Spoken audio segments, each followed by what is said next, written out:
Welcome to my very cold shed, and we're going to do a little run through now of our new Printables feature, which I'm going to try and do by sharing my screen and then sort of talk in that direction at you for a bit. Right. Hopefully you're now seeing my very professional presentation, and we'll just do a quick run through of what we're going to cover today. This is going to be quite a quick webinar. The outline is we'll do a quick introduction. I'll introduce myself. We'll talk about the Printables, why we built them, what the benefits are meant to be, and hopefully you agree that that's achievable with what we built so far, how to use them and how they work, because it's really important, I think, when releasing features for teachers, that you get what's going on behind the scenes and it's not a kind of a black box. So I'll try and talk you through the thinking behind it, and then also to just try and get across this is a first step, what we maddeningly call an MVP, minimum viable product, as in we expect to make this a lot better and more powerful. We think it's pretty good already, but it's going to do some cool new things. So I'll talk you through where we think we'll go with that, and chance for some Q&A. By all means, put questions in the chat, and when I figure out how that works, I will try and answer them. So first of all, I wasn't expecting that. This is an old presentation I've reused. I'm Murray. I am the founder of Tassomai, and it's largely my fault, basically. But thankfully, we've got a really good team of people supporting me and helping develop all these features. And with us today are Min, who many of you will know, as she probably helps your schools with implementation and answers all your day-to-day questions. And Dan, who's our head of product, and he'll be here to put in the chat any little questions I don't know how to answer, because he's actually done all the work, or the majority of it. Just quickly, I'd like to know a little bit about you, but I've lost my Zoom controls. I had a poll to give you. How do I do that now? Zoom. Yeah, I think I've lost the button of how to do that. Stop share. There it is. It's up there. So I can do a quick poll just to find out about those of you who are here. As I say, there aren't a lot of you, so I imagine we'll get a quick response on this. Just want to know which subjects you're teaching. I'm going to guess that most of you here, in fact, I recognize some of your names as science teachers, and that will be good because the example I've got is science. But I just want to take this opportunity to remind you that we do cover all core subjects as part of the package. So if your English Maths department aren't using Tassomai, get in touch because it's there for you. But also we're just launching geography, history and computer science over the Christmas period. And those are looking really exciting. But great, so we're talking science in that poll. And the other thing I think I know the answer to this, but I already wrote the poll, so I'm going to use it, is just to find out your experience with Tassomai. Are you an experienced user of Tassomai? Do you know the program? Are you considering it? Or I don't know why I put the fourth option. It's just my idea of sense of humor. If you've never used it, you don't plan to, what are you doing? Hit this webinar, I guess. So great. So you're all experienced users. Thank you for answering that. That's my attempt at interactivity, isn't it? Great. So thank you for that. Right, we know where we stand. So we'll talk about why we did Printables, and what the aim of them initially is. So as you know, and this is not what Tassomai looks like, but it's not a whole presentation, it looks quite nice. As you know, Tassomai as an offering is meant to be a self-marking, self-setting, adaptive, differentiating homework tool to help students with their retrieval practice. So they have a nice, easy to understand daily goal.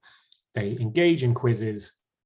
We hope they make an effort to try to answer those questions correctly and do their best.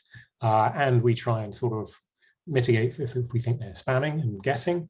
And over time, we build up a picture of what they know really well and where they're struggling, where they're doing better or worse. And we present that to you teachers as this dots grid. It was our kind of first big product that actually Dan, who's with me on the call, he built for us in about, well, very quickly. And it's been really exciting to see it used in schools to help teachers plan intervention. But the reality is that is data that the students don't see, the parents don't see, and often the teachers don't see because you're all terribly busy doing your lesson delivery and everything else.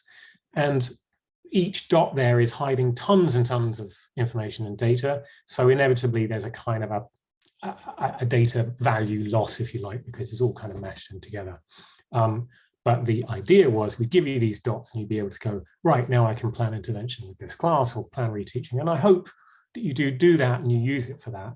But best will in the world, you're all terribly busy and it's probably somewhere down your list on your to-do list. So after that, we built the tree, which looks a little bit like that. And this was the idea of putting that data in the hands of children and saying, here's a living, growing diagram of your progress in the subject. And the more you do, the more your tree grows, the better you're doing, the healthier that branch and twig is. And it's got a kind of a structure to it. I'll show you a tree in more detail, but essentially the branches and the twigs and the leaves are kind of topics and subtopics within the subject. And that was a nice explorable way of children being able to look at their data. Again, something which we get tremendous feedback on. We're all very happy about it. We think it's lovely. But it's probably there and used mostly for people to look at and go, isn't that nice? Or for the most dedicated students to go exploring. And the ones we really want to try and reach are the ones who aren't necessarily going to go. They need to be led to their data and say, here's where you need to do some work. And likewise, the parents who are less well-versed in what their children need or less confident educationally aren't going to engage with the tree as well as we otherwise might like. So how can I get rid of that? I don't know. So the question in our minds was, what about that student who wants to improve, doesn't really know how to? Where do I need to improve today? How can we direct them to the right work to be doing? And where should, and you know, that question, where do I start? Now, the answer actually has always been Tassomai. Just do your Tassomai. The quizzes are organizing themselves for you so that you can, as a student, it will show you where you need to practice. It will be giving you the feedback, the correction, the feedback loops, all of that, so that just doing your Tassomai is really an effective way of improving your level. But want to do some extra revision, where do I start? And that's always a perennial problem, you know, that actually inspired me to build Tassomai for my students in the first place. But as teachers, you know, with very limited time, how are you going to personalize any intervention for your students? Other than going, well, the whole class is struggling with this, here's a worksheet. How can you, this was a really interesting bit of feedback from a colleague that I showed this to, you know, how can you take that virtual world of learning they're doing on Tassomai or other products you might be using and kind of connect that to the tangible work that they're putting in their exercise books each week as they write notes or do homeworks for you on paper. And those two worlds seem almost different, remote and unconnected. How can we bring those two things together? And also this kind of issue of parents' evenings and how can we make that connection with parents as useful as possible. So that's where the idea behind Printables was born. Can we use our data to give useful, actionable, personalized insights for every student and give you something to put in your books and, you know, help with book looks and you know, if the Ofsted inspector, you know, God forbid, comes and checks on and wants to see your books, that you've got, okay, here's how we're using EdTech and here's how we're giving like useful feedback to each student based on it. Loads of intent, loads of measurable impact, all good. So we've had some webinar. I just read that on the screen and the word came out of my mouth. We've had some lovely feedback. This was somebody today about half an hour ago, already using it, sticking it in the books, signed up for the webinar. So I'm assuming you're one of the people here. If you're not, well, I don't know what's going on there. This came in really quickly and really nice to hear. This is exactly what we wanted to hear, that this is going to have a positive impact, i.e. a reduction in workload, that this is the kind of stuff that would take you ages to do before that we can do, maybe not as well as you would do, but hopefully almost as well. And as we improve it with your feedback, something I'll come on to, we'll get better and better at giving you the right kind of feedback and making it as useful as it can be for you. And I love this kind of thing about student accountability and student outcomes. When I show you, if you haven't already seen it, the Printables, you know, we wanted to design these links with kind of like tick boxes so the student can say, yes, I've done it. Yes, I've engaged with it. But it didn't look we didn't find a design that looked really nice. It looked a bit fiddly. But I would really suggest, you know, you make it something that when you put it in student books or staple it in or whatever, you say, I want to know that when you've done this, you initial that barcode, how old am I? QR code, that you, as a student, you initial that code to say you've read that thing and you're ready to be asked about it or something. this was a conversation I had with a friend, and it was really, this was this thing that we were talking about like connecting the virtual of the Tassomai online work, the kind of hybrid learning, connecting that virtual platform with the real book, but also about this kind of like idea of, shareable insights that can be more useful across departments, so you're not sort of siloed in your classroom. I really liked that feedback. And then this thing we were hoping to hear about parents' evenings, that this is something that, printed out and cut up could be handed over to parents to take away, and parents could engage. I should say at this point, parents should have free accounts with Tassomai. If you haven't got that set up, please talk to Min or Chris or anyone else on our team.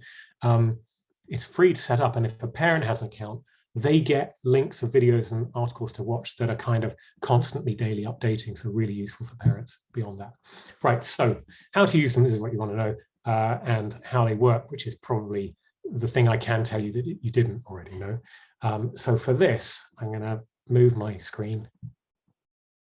Wrong way. Hello, Miles Davis. That way. Okay, so this is a teacher dashboard. This is our demo school. So when you see student names, you can rest assured that I'm not giving away people's personal information. These are made up names that we put on our own accounts that we use and we use for demos. Some of the data in here, I will tell you now, looks quite weird because these accounts have been rolling over for years when we move them between classes. And, there are people in here who've been doing GCSE science for 5 years. Painful. So it's a small school, so that's why we're kind of clocking a couple of thousand questions a day. I'm sure at your schools you're seeing 10,000 questions a day and things, and remarkably a lot on Sunday. Okay, so what I want to do is create a printable report for my class. I'm going to go to my AQA separate science class. We're only 2 days in, so we haven't had a lot of daily goals. There we are. They're all very well behaved. And it's a new tab here, printable reports. So we do this on a class by class level. I'm not sure if you can do it for the whole year group, but I wouldn't recommend it really because it's handling so much data. It already takes long enough to print this thing as you go.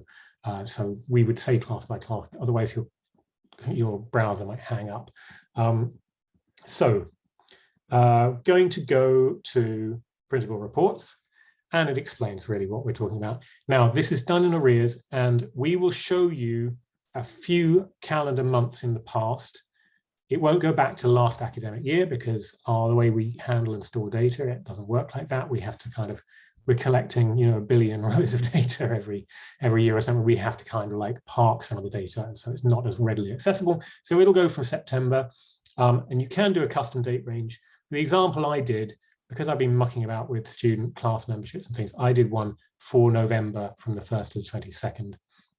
So you could, in theory, I want all data from the start of term. The reason that's not terribly sensible to do like a long period is A, you're going to make the report slower to download, and B, Tassomai is, the whole principle is we revisit questions and build and rebuild and so on.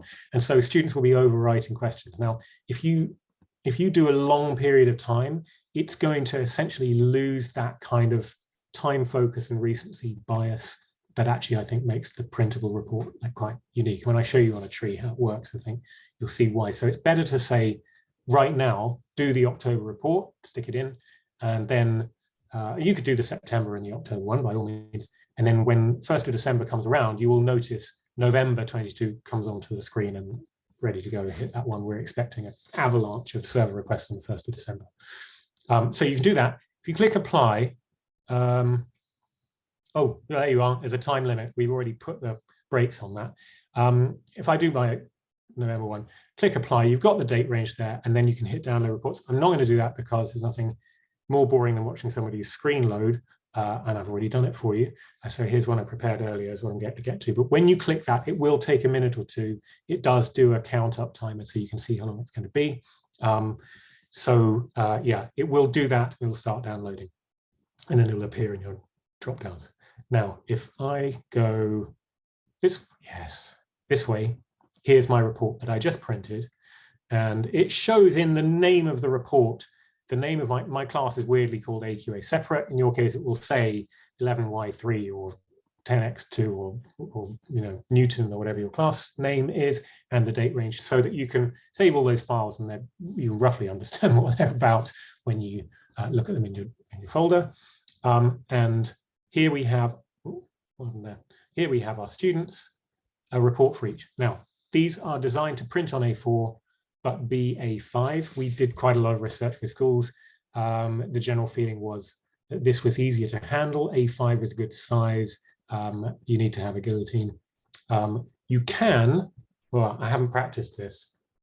You can tell I haven't practiced it, and I'm making it go weird.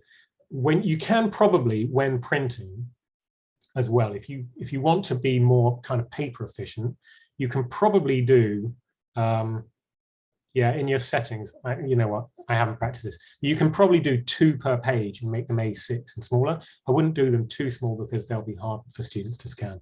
But what we have here are some basic statistics about their usage over the month. Nice to do each month for the whole calendar so you can compare month-on-month things. A nice sort of celebration of where they're doing best. And mostly the 3 topics we think, here's somewhere where you need to do a little bit of extra work. So here's where I need to talk about why this works. Let's just focus on Harry here.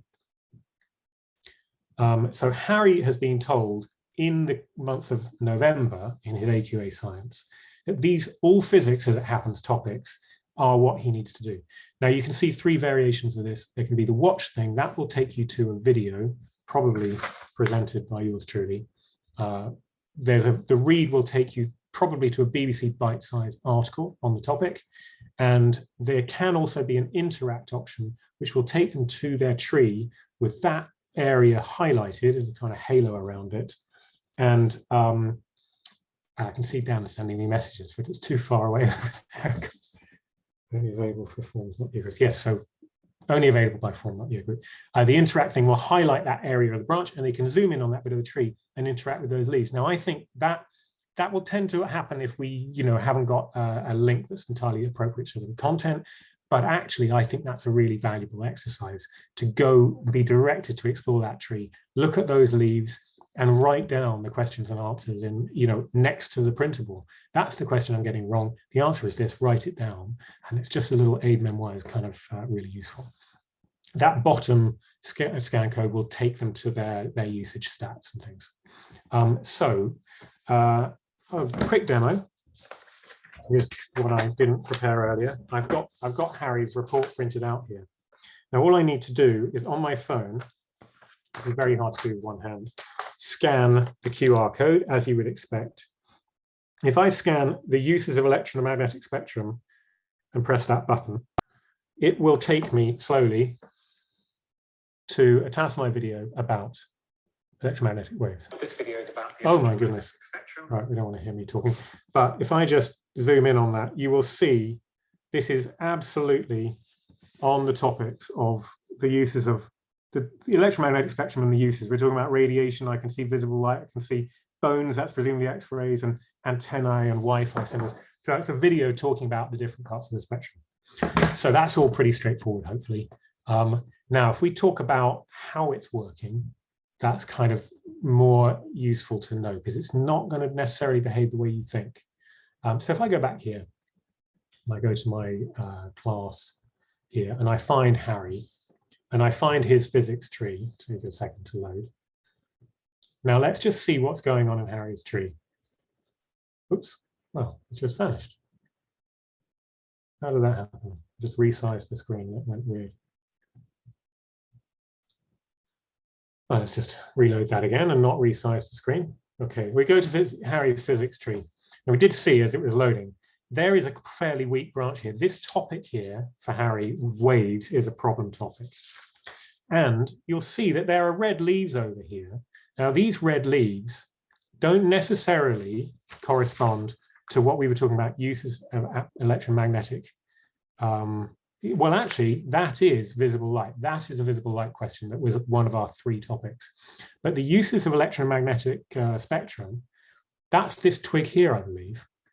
You notice this isn't the reddest branch or reddest twig on his tree, but it is the twig where recently he's been making the most mistakes. And this is a course, this is an area of the course that he's done in the past, and now he's revisiting this content. And look, in this period of November, here in this particular time period is where he's been making more mistakes. So things about infrared, or this was actually the 30th of October, getting a question wrong on photography, or we're up here, question on uses of microwave, like all quite basic questions. Now, why is that the twig that's getting highlighted rather than this one where he's got these red leaves. And that is because, thank you, Dan, I saw that message pop up, I was about to come to that. Why is this relatively mild looking twig getting the focus? It's because what we do is we measure all the answers Harry's given in this period of the month. We aggregate all his scores and accuracies per twig. So we go twig 1 through 50 that he's hit this month. We'll sum up all and average out all his scores, but then we'll look at how his scores have compared to the global average.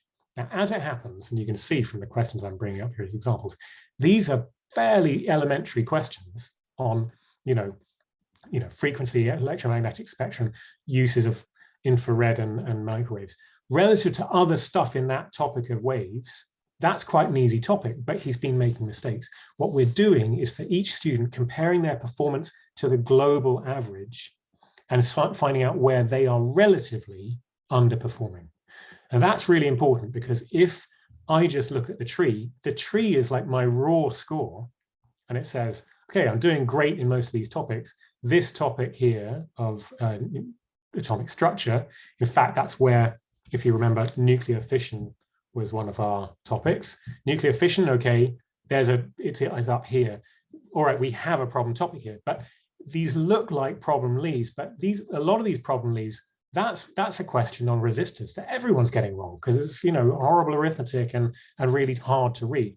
The fact that I got that one wrong, actually not recently, isn't an indicator of necessarily big trouble. What we're trying to do is peg each student against the national average and go, here is relatively speaking where we think you should be doing better, because everyone else is getting these questions right, or more students are getting these right and you're getting them wrong. So it's about targeting students on their relative weakness. Hopefully this makes sense. Please put any questions in the Q&A, we'll come on to them.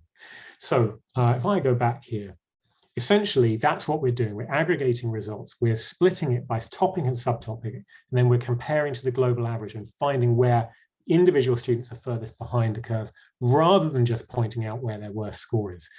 If we just pointed out where their worst score, every week it would say quantitative chemistry, wouldn't it? So that's what we're trying to develop. Quickly, we'll just go on to the future of printables. This is really step one. This is so you can print it out and stick it in the books. But where we're really trying to go is a lot further with this. So from here, we're going to try and build a much more nuanced learning journey, so that when you click on that or you scan that link, you are taken to some more information on your tree, then taken to a resource to work through that, and then come back to a Tassomai summative quiz where you can kind of really work through that content and show that you've learned it. And then we'll report back to teachers on how that's gone. We're building, I think, or we're planning to build a kind of a dedicated homework thing, so where you can use that same technology to say to your students, hey, I'd like everyone in the class to work through this topic, this resource, this link, and then do the summative quiz. So this is a sort of a launching board for lots of new features that will give you much more clear kind of directed activities to give your students. But this is all designed around kind of closing that feedback loop. We do the testing and the diagnostics thing. We're trying to build better therapeutic content in here. So from here, a lot of new things will come. We've had some feedback on what statistics teachers would like to see in those daily things. So we're looking at how we can change that. And we're looking to see whether we can do this as a printout student by student, so you can share them more easily. And we're looking to see whether it's possible to split by science, so you can just do purely a biology one, or if you're an English teacher, purely one on Macbeth or one on an inspector calls, rather than have the whole subject or discipline, as we call it, mixed in together. So those are things that are in the pipeline, but this was something we wanted to get out early because we knew from initial feedback it was going to be really useful. Very briefly, you do have a role to play. Other than please do use them and engage with them, and I hope you find them very useful. We'd really like to continue developing this and develop it along the lines of what you want out of the product. So please talk to us and tell us what you like about it, what you don't like so much, what could have gone better, etc., using all that teacher speak that we know and love. But also, if you have a request and you want it to do something particularly, we'd love to hear it, because all we do all day long is try to build things that make your lives easier and improve outcomes for your students. That's all that's all we're trying to do. So if you can help us, that would be great. The other thing you can do, this is maybe a bit cheeky of me to ask, we are a tiny company trying to make our way and build products for schools. You can have a huge impact for us if you like what you see and you share that knowledge, you tell colleagues, or you tweet about it, and things like that. These things, they might not feel like make a difference. They really, really make a difference. So if you like what we're doing, any aspect of what we're about, and you share the word, it means the world to us, and it really does help us keep going and reach more schools and try to deliver on our mission, which is to help kids get better outcomes and help teachers have, make teachers' lives a little bit easier and more manageable.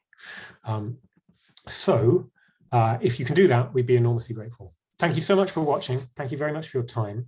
And please do get in touch. I am Murray with 2 R's and an A and a Y and an M at tassomai.com. I'm very easy to get hold of as long as you can spell Murray. Or talk to Min or Chris or Edward or Zoe, who are in our customer team. Any ideas, any feedback, really appreciated. And anything you can share with colleagues, share with friends, share on social media, that's nice. We'd be very, very grateful, as always. And please keep in touch. Love to hear your thoughts on it in the weeks ahead, and let us know how you're getting on with it. Thank you very much for staying with us. Thank you for listening. And we'll wrap up there. Thank you very much. Bye-bye.